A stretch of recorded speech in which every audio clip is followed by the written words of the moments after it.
Hello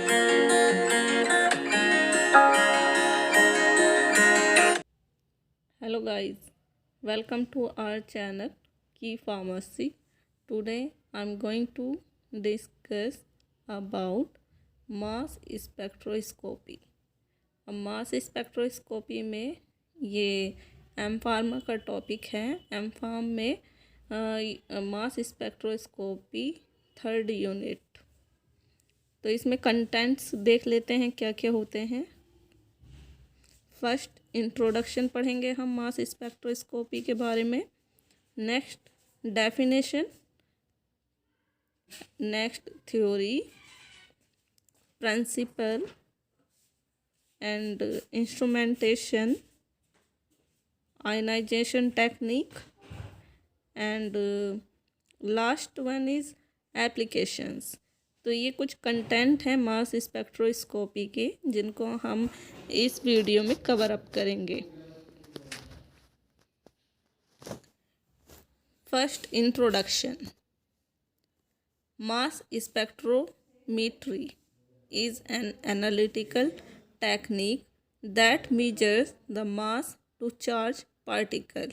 तो mass spectrometry एक analytical technique है जिसके द्वारा हम मास और टू चार्ज पार्टिकल्स का मेज़र करते हैं।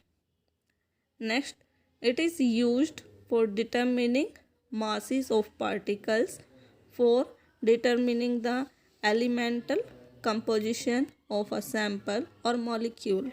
तो मास स्पेक्ट्रोमेट्री से हम पार्टिकल्स या मॉलिक्यूल का मास डिटरमाइन करते हैं और इसका एलिमेंटल कंपोजिशन को फाइंड आउट करते हैं। Next, the MS principle consist of ionizing chemical compound to generate charge molecule or molecule fragments and measurement of their mass to charge ratio by using the one of a variety of technique। तो इसमें हम जो मास का जो principal है वो ionization से जुड़ा होता है, कंसिस्ट होता है और इसमें जो मॉलिक्यूल होते हैं वो चार्ज मॉलिक्यूल जनरेट होते हैं और इसमें मॉलिक्यूल का फ्रेगमेंटेशन होता है और हम इसमें जो मास होता है मतलब जो मॉलिक्यूल होता है वो चार्ज होता है तो उस मास का मेज़र करने में हम मास स्पेक्ट्रोमेट्री का यूज़ करते हैं और ये एक टेक्निक है जिसके द्वारा हम मॉलिक्यूल का चार्ज रेशो को डिटरमाइन करते हैं।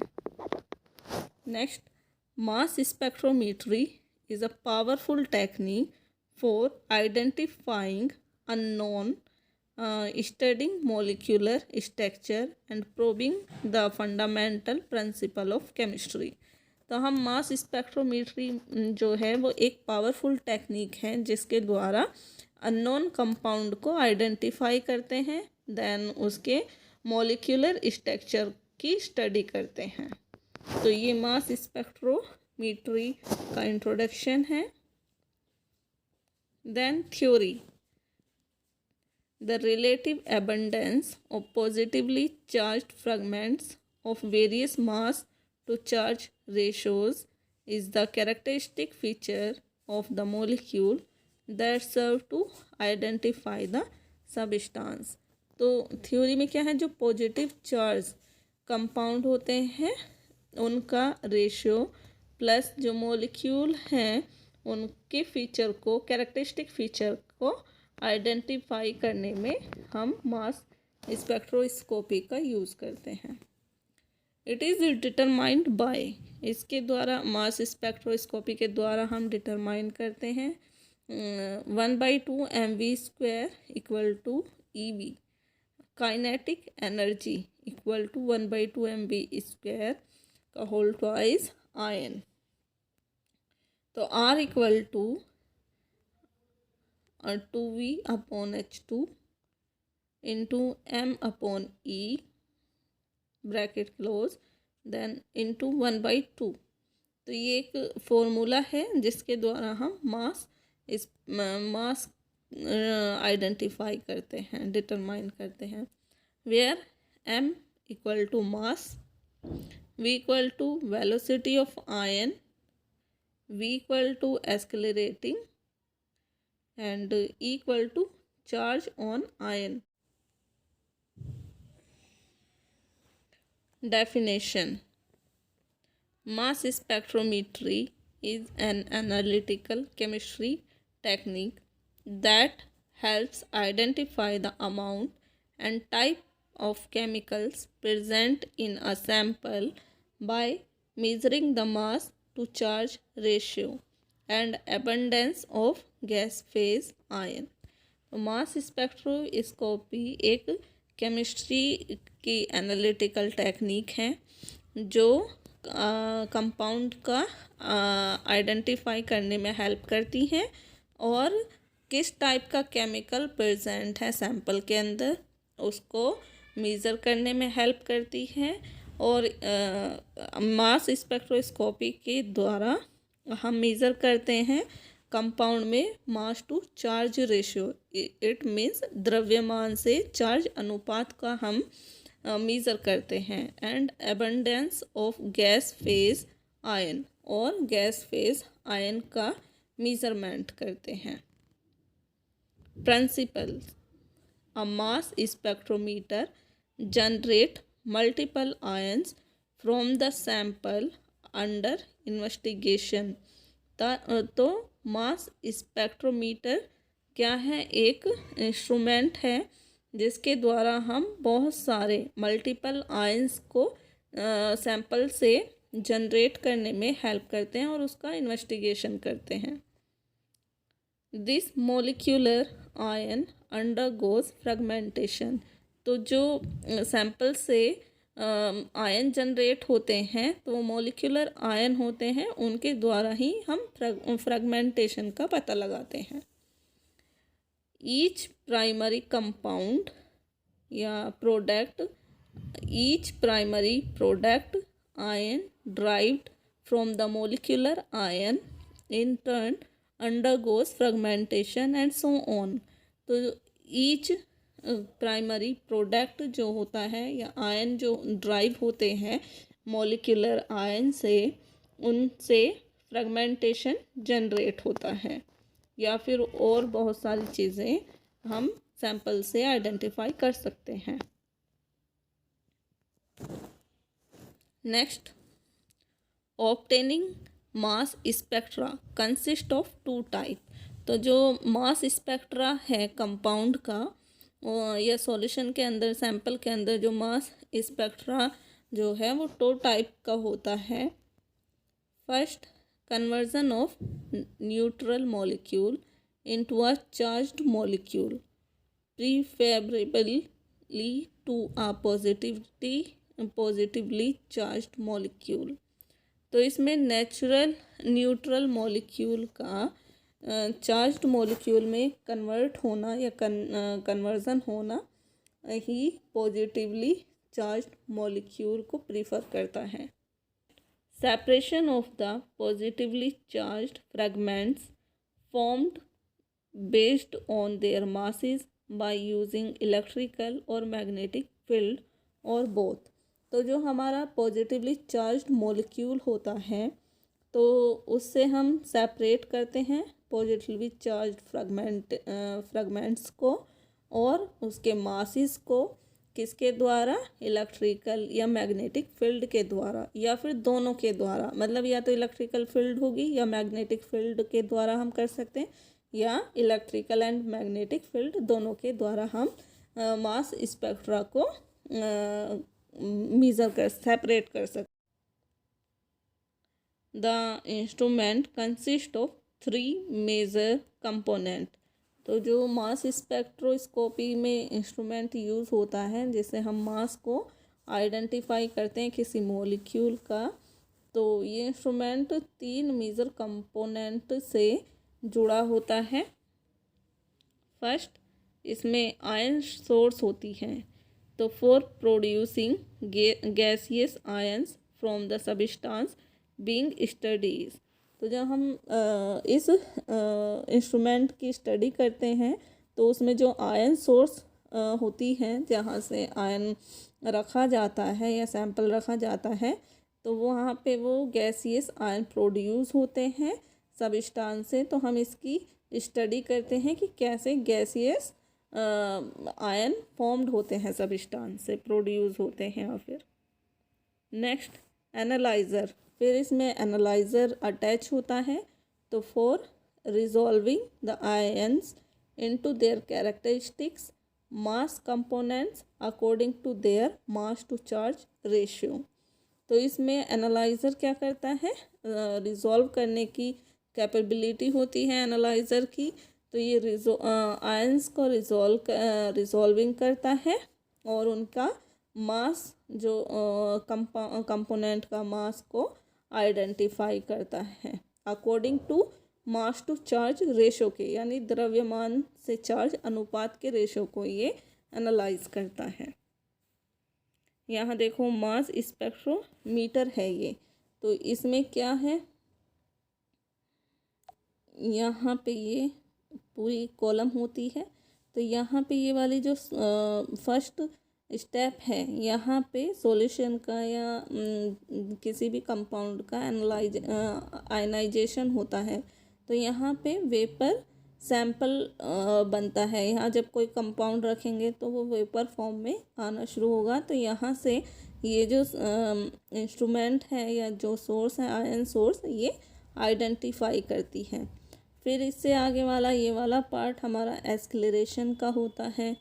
फिर यहाँ पे ये हमारे कुछ डिफ्लेक्शन लगे होते हैं और यहाँ पे ये डिटेक्शन लगा होता है, डिटेक्टर, और फिर एम्पलीफायर, देन चार्ट रिकॉर्ड, यानी यहाँ से रीडिंग हमें पता चल जाती है। तो एनालाइज़र का क्या काम है कि सैंपल जो हमने रखा है उसको एनालाइज करें। Next detector system. तो ये जो लास्ट पॉइंट एम्पलीफायर से पहले डिटेक्शन बताया था, ये हमारा यहाँ पे डिटेक्टर सिस्टम होता है। तो ये किस लिए यूज़ होता है, for detecting the ions and recording the relative abundance of each of the resolved ionic species. तो यहाँ ये डिटेक्टर का क्या काम होता है, ये आयन को डिटेक्ट करता है और उनकी जो भी वैल्यू होती है उनको रिकॉर्ड करता है। Next, in addition, in ion analyser और डिटेक्टर सिस्टम के अलावा a sample introduction system is necessary to admit the sample to be studied to the ion source while maintaining the high vacuum requirement 10.6 to 10.8 mm of mercury of the technique, and computer is required to control the instrument, acquire and manipulate data and compare spectra to reference libraries। तो इसमें क्या होता है, जब हम यहाँ पे ion source में सैंपल रखते हैं तो वहाँ पे वेपर फॉर्म में आता है सैंपल। फिर यहाँ पे कितना 10.6 to 10.8 mm की मरकरी होती है, तो उसके द्वारा हम हाई वैक्यूम रिक्वायर्ड होता है यहाँ पे, जो कि आयन सोर्स को मेंटेन करता है। और इसमें फिर एक कंप्यूटर अटैच होता है जिसका काम क्या होता है, ये इंस्ट्रूमेंट को कंट्रोल करना और डेटा को एक्वायर करना और डेटा को मैनिपुलेट करना। फिर हम क्या करेंगे कि कंपाउंड को कंपेयर करेंगे, स्पेक्ट्रा के द्वारा हम रेफरेंस सैंपल से कंपेयर करेंगे, तो वो हमें फाइनल रीडिंग मिल जाएंगी। Next, with all the above components a mass spectrometer should always perform the following process. तो जहाँ हम अबव कंपोनेंट जो दिखाए गए थे अभी कि आयन सोर्स होता है, उसमें हम मास स्पेक्ट्रोमीटर के द्वारा ये सारी चीज़ों को एनालाइज करते हैं। तो कौन कौन से प्रोसेस होते हैं जो मास स्पेक्ट्रोमीटर में यूज़ होते हैं। तो first, separate these ions according to their mass to charge ratio in the mass analyser. तो इसमें जो आयंस होते हैं वो सेपरेट आउट हो जाते हैं अकॉर्डिंग टू द्रव्यमान चार्ज अनुपात के रेशो में। मास, और ये कौन करता है? मास एनालाइजर इसको सेपरेट आउट करने का काम करता है। Next point, eventually fragment the selected ions and analyser the fragments in a second analyser. तो पहले फर्स्ट एनालाइजर में ये आइडेंटिफाई होगा, देन सेकंड एनालाइजर लगा होता है, उसमें सेलेक्टेड आयंस ही उसमें जाएंगे और उनका हमें फ्रैगमेंट पता चलेगा। Next, detect the ions emerging from the last analyzer and measure their abundance with the detector that convert the ion into electrical signal। तो यहाँ पे जो डिटेक्टर लगे होंगे वो डिटेक्टर आयंस को मर्ज करेंगे लास्ट एनालाइजर से, फिर उसको एनालाइज करके फिर वहाँ से हम डिटेक्टर के द्वारा उसका मीज़रमेंट लेंगे। मीज़रमेंट लेने के बाद वो आयंस फॉर्म में कन्वर्ट होगा। तो वहाँ से आयंस फॉर्म में जब ये कन्वर्ट होगा तो किसके द्वारा होगा? इलेक्ट्रिकल सिग्नल्स के द्वारा।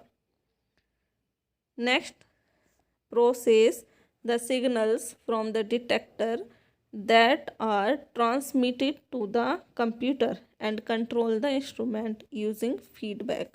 फिर यहाँ से जो सिग्नल्स का प्रोसेस होगा डिटेक्टर से, उसको ये ट्रांसमिट करेंगे आगे कंप्यूटर को। तो कंप्यूटर क्या करेगा? इंस्ट्रूमेंट को कंट्रोल करेगा और उसको रेडी करेगा फीडबैक देने के लिए। जैसे यहाँ पे देख सकते हो आप, ये एक ट्यूब है, इसमें यहाँ पे इनलेट पॉइंट है, ये यहाँ से यानी कि इन होगा सैंपल। तो यहाँ पे इलेक्ट्रॉन बीम प्रेजेंट है, ये वाली इलेक्ट्रॉन बीम। अब इस इलेक्ट्रॉन बीम के द्वारा ही यहाँ पे हीटिंग फ्रैगमेंट लगे हैं, ये वाला हीटिंग फ्रैगमेंट है। तो इस हीटिंग फ्रैगमेंट के द्वारा और इस इलेक्ट्रॉन बीम के द्वारा हमारा सैंपल पास होगा आगे। यहाँ आने पे यहाँ एक्सेलरेटिंग ग्रिड लगे होते हैं जो इनकी स्पीड को बढ़ाएंगे। तो यहाँ पे क्या है? तो हाई पंप के द्वारा ये सैंपल आगे जाएगा। फिर यहाँ पे स्प्लिटिंग होगी सैंपल्स की, फर्स्ट एनालाइजर से सेकंड एनालाइजर पे, सेकंड से थर्ड पे। यहाँ जाने के बाद फिर यहाँ दो मैग्नेटिक कॉइल लगी होंगी, इन कॉइल से पास होते हुए सैंपल यहाँ जाएगा डिटेक्टर पे। अब डिटेक्टर पे जाके यहाँ से यहाँ पे डिटेक्टर पे जाएगा, डिटेक्टर से यहाँ एक सिस्टम लगा होगा कंप्यूटर। तो यहाँ पे जाके कंप्यूटर क्या करेगा? इस इंस्ट्रूमेंट को कंट्रोल करेगा। तो ये आप देख सकते हैं यहाँ पे जो सैंपल है उसका स्पेक्ट्रा कुछ इस टाइप से मिलेगा। तो ये